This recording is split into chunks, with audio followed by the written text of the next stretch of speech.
Fala pessoal, tudo bem? Igor Monteiro aqui do canal Literatura para Leigos. Bom, espero que estejam todos bem. Vamos lá. O vídeo de hoje é para apresentar o meu resumo do capítulo 1 da obra Cristianismo Puro e Simples. Estou com ele aqui na minhas mãos. Mas eu estava pensando, vamos lá, para a gente se organizar aqui. Eu pensei no primeiro momento em primeiro fazer um vídeo apresentando a obra, o contexto da obra em que o livro foi escrito, e posteriormente apresentando um resumo de capítulo por capítulo. Mas eu acredito que dá para fazer uma breve introdução da obra e já partir para o resumo do primeiro capítulo. Então vamos lá, o contexto em que este livro foi escrito. Este livro foi escrito no ano... Na verdade, este livro surgiu de palestras, né? De palestras do ano de 1942, na Inglaterra, no contexto da Segunda Guerra Mundial. O tema das palestras era sobre a conduta cristã em tempos de guerra. Então, tente imaginar, né? Contexto da Segunda Guerra Mundial, a Inglaterra estava em guerra também, né? E o C.S. Lewis ele foi convidado numa rádio para apresentar palestras sobre a conduta cristã. E essas palestras deram tão certo que destas palestras surgiu esta obra aqui. Então, assim, para vocês terem a noção de como esse livro ele é impactante, né? Ele primeiro surgiu de palestras para ajudar aquelas pessoas de alguma forma, né? E para também, vocês vão ver ao longo dos vídeos que eu vou apresentar a obra, e também para fortalecer a fé dos cristãos daquela época e também para defender a fé cristã, né? Podemos dizer assim que esta obra é uma obra também apologética, podemos dizer assim, é uma defesa também da fé cristã. Eu gostaria de pedir paciência a vocês, eu estou me acostumando com todo esse contexto aqui, estou um pouco nervoso, está dando para ver, mas eu acredito que respirando com calma, as coisas vão surgir. Então, eu gostaria rapidamente de apresentar aqui a obra para vocês e até para quem não leu, para encorajar para que vocês leiam esta obra. Então, vamos lá. Aqui está o sumário. Uma outra curiosidade, gente, uma outra curiosidade desta obra aqui é que este livro, ele na verdade, ele é um compilado de 4 livros. Ele é dividido em 4. Ó, livro 1, o título do livro 1 é O Certo e o Errado como Indícios para a Compreensão do Sentido do Universo. Livro 1. Livro 2, No que Acreditam os Cristãos. Livro 3, Conduta Cristã. E livro 4, Além da Personalidade ou Os Primeiros Passos na Doutrina Cristã. Então, assim, uma outra curiosidade, né? Este livro ele é dividido em 4. Eu não sabia também, quando eu peguei para ler, que eu fui ver que para mim era um livro só. Então, assim, é uma primeira curiosidade, né? Outra curiosidade também, que eu me identifiquei bastante com este livro aqui,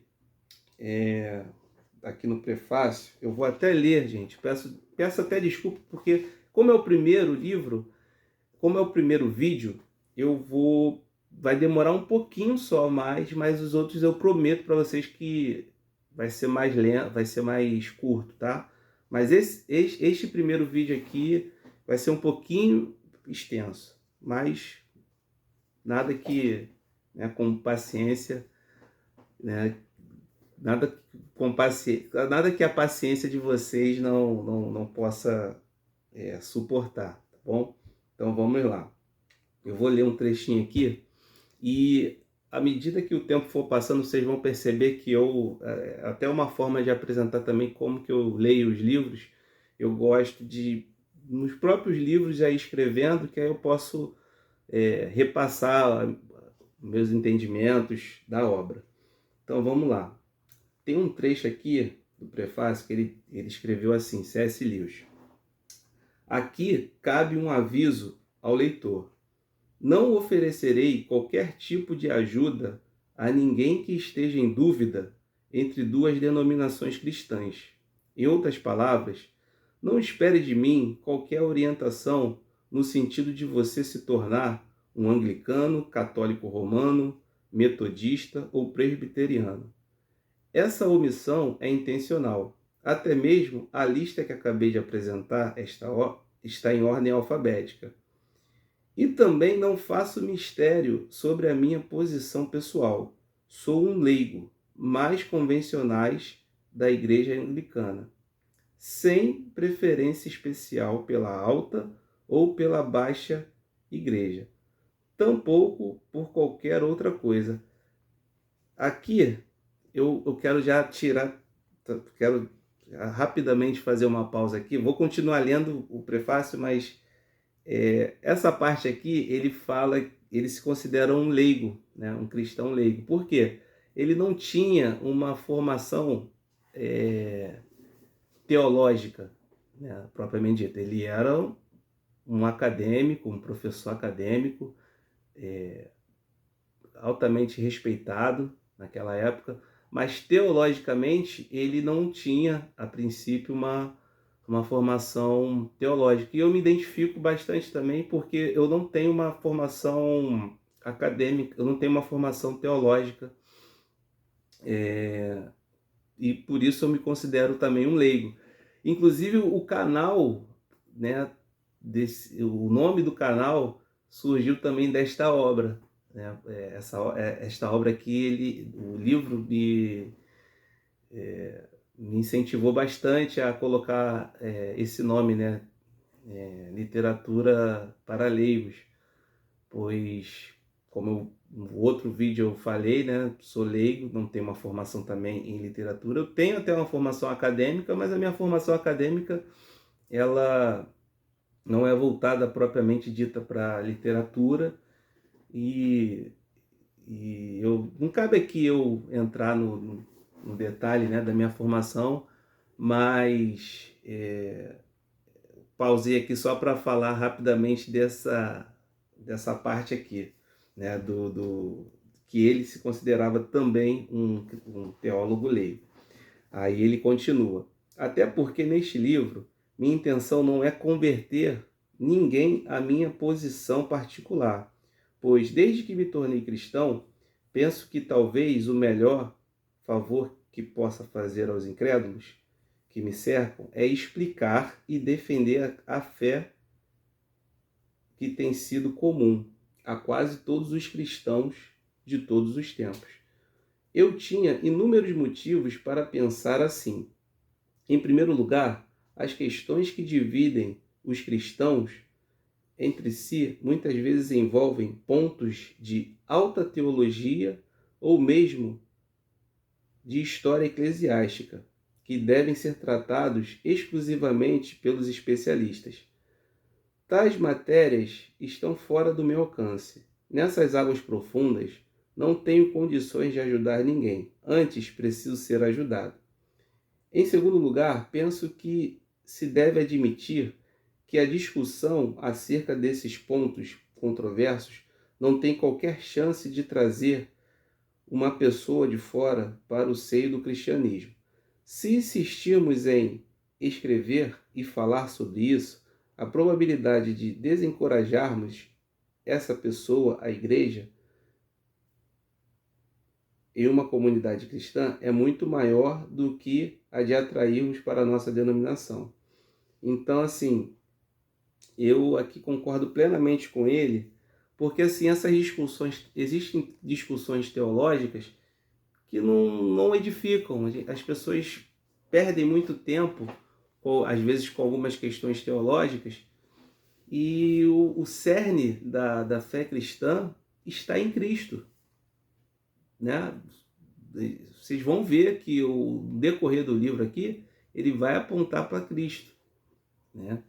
Então, existem algumas discussões que não levam a lugar nenhum, e eu me identifico muito. Nunca gostei, né? As pessoas que me conhecem sabem, eu nunca gostei de entrar em polêmica, nunca gostei de ficar entrando em pormenores. Não leva a lugar nenhum. Pelo contrário, só traz divisão. Então, assim, C.S. Lewis não escreveu esta obra para indicar igrejas. Pelo contrário, a intenção dele era defender, como eu já falei, a fé cristã. Ele defendia o que de fato era ser cristão, né? Então, assim, podemos dizer que esta obra aqui é uma obra apologética, é um texto apologético. Eu vou aqui separar outra parte, outro trecho do livro, que eu gostei bastante aqui, do prefácio. Tem uma parte aqui que diz assim: espero que nenhum leitor suponha que o cristianismo puro e simples, aqui proposto, deva ser entendido como uma alternativa aos credos das comunidades existentes, como se uma pessoa pudesse adotá-lo preferencialmente ao congregacionalismo ou à Igreja ortodoxa grega ou a qualquer outra igreja. O cristianismo puro e simples é, antes, como um saguão de entrada, a partir do qual várias portas se abrem para diversos cômodos. Se eu puder conduzir alguém ao saguão, terei alcançado meu objetivo.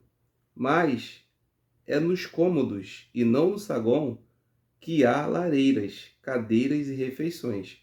O saguão é uma sala de espera, um lugar a partir do qual se pode experimentar as várias portas, não um local para se morar. Então, aqui o que ele quis dizer com isso, né? Que este cristianismo puro e simples, né, é apenas o saguão, é a porta de entrada para ser cristão. Então, assim, a cada vez que eu leio mais este livro, eu fico tomando, assim, né, tapa na cara de como ser cristão, né? Eu vejo que, assim, eu tenho que aprender muito, muito, muito mais ainda, né? Que eu lendo esta obra que eu falo, Senhor, se esta é a porta de entrada, né? Imagina, né, o que é ser cristão. E de fato, o cristianismo é isso, é dia após dia, é o que o apóstolo Paulo também sempre escreveu nas suas cartas, é combater o bom combate da carreira cristã, e não existe cristão perfeito, né? Outra coisa também que a gente tem que tirar esse mito, né? A função do cristão e também do ser humano, mas assim, estamos neste vídeo, né, falando propriamente de cristianismo. Então, assim, é ir aperfeiçoando e melhorando, né, como pessoa.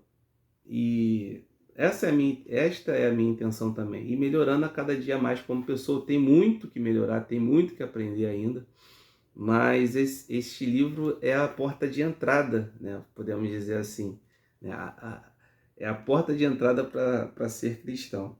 Aí eu até coloquei uma observação aqui, que foi o seguinte: a proposta do cristianismo puro e simples de Lewis é a porta de entrada, ou seja, é o básico para que uma pessoa possa ser considerada cristã. E aqui eu termino meu prefácio. Gente, 14 minutos. Vamos lá. Para não tomar mais ainda o tempo de vocês, que está ficando mais longo do que eu imaginava.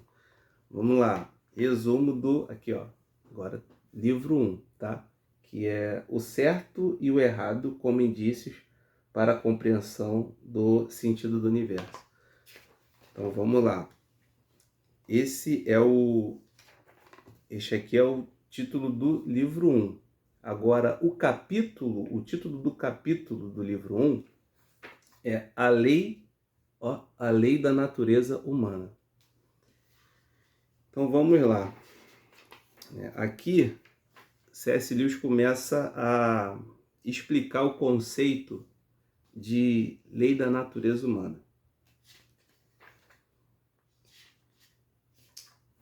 E o que ele quis dizer sobre a lei da natureza humana? Gente, eu vou encurtar, porque eu tinha ainda mais coisa para falar aqui, mas está virando pregação. E não é pregação, não, é só o resumo do capítulo 1.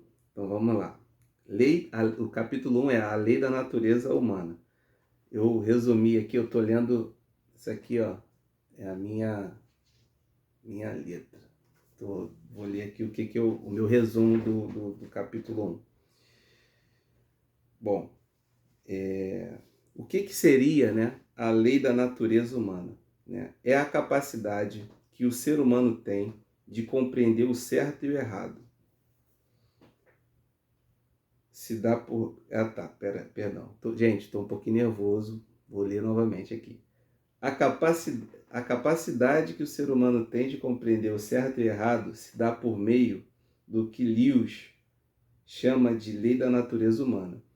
Essa lei aponta para uma espécie de moralidade interna, inerente a todo ser humano, que no fundo sabe qual é o certo a ser feito. É como se fosse a própria consciência humana que nos acusa todos os dias, mostrando nossas falhas. Nesse sentido, somos todos iguais, sujeitos às mesmas experiências. Erramos todos os dias, mas temos uma lei da natureza humana que nos mostra o caminho correto a seguir. Isso aponta para um ser muito poderoso que estabeleceu esta lei inerente a todos nós. Então, é basicamente isso, gente. O que é? Espero que vocês tenham entendido, né? O que é a lei da natureza humana? É como se fosse uma voz, né? Como se fosse uma voz interna. Todos nós temos essa voz interna dentro de nós, né? Que nos aponta. E aqui ele não está falando propriamente de religião, ele está falando da lei da natureza humana. Todos nós temos essa lei. É como se você, antes de dormir, né, no decorrer do dia, uma voz ali, né, tivesse ecoando na sua mente. Né? Você fez assim, mas deveria ter feito assado. Né? E eu gostaria agora de fazer te convidar a fazer essa reflexão. Né? Provavelmente você já deve ter passado por situações que você deveria ter agido de determinada forma e provavelmente agiu de outra. Eu já passei por várias situações assim. O tempo todo acontecem situações que, às vezes por impulso, eu tomo determinada atitude, mas essa voz, essa lei, né, que existe dentro de nós, essa lei, ela ecoa, né, falando, olha, você deveria ter agido assim. E o livro, né, vai seguir apresentando, né, essa lei, né, da natureza humana, essa voz da natureza humana. E é isso, pessoal. Eu já tomei muito tempo de vocês. Sem querer dar spoiler, mas já vou dar um pequeno spoiler. O capítulo 2, ele fala sobre... Ele tem o título, né, de Algumas Objeções. Vou mostrar rapidamente aqui para vocês. Ó, já está todo escrito também por mim. Algumas objeções. Por que o título Algumas Objeções? As pessoas ficaram com dúvidas naquela época, né, sobre o que era essa lei da natureza humana. E aqui ele, no capítulo 2, ele explicou ainda mais o que seria. Ele faz objeções pedagógicas. Tá bom, pessoal? Então é isso. Peço desculpa. Tomei muito tempo de vocês, mas é o primeiro vídeo. Eu prometo para vocês que os próximos serão mais curtos, tá bom? Então, eu termino esse vídeo pedindo para que vocês coloquem, né? Vocês que já leram este livro, coloquem as dúvidas de vocês, coloquem as observações. Se eu errei em alguma parte, pode colocar aqui nos comentários que eu estarei corrigindo no próximo vídeo, tá bom, pessoal? Então é isso. Siga a página, curta e compartilhe.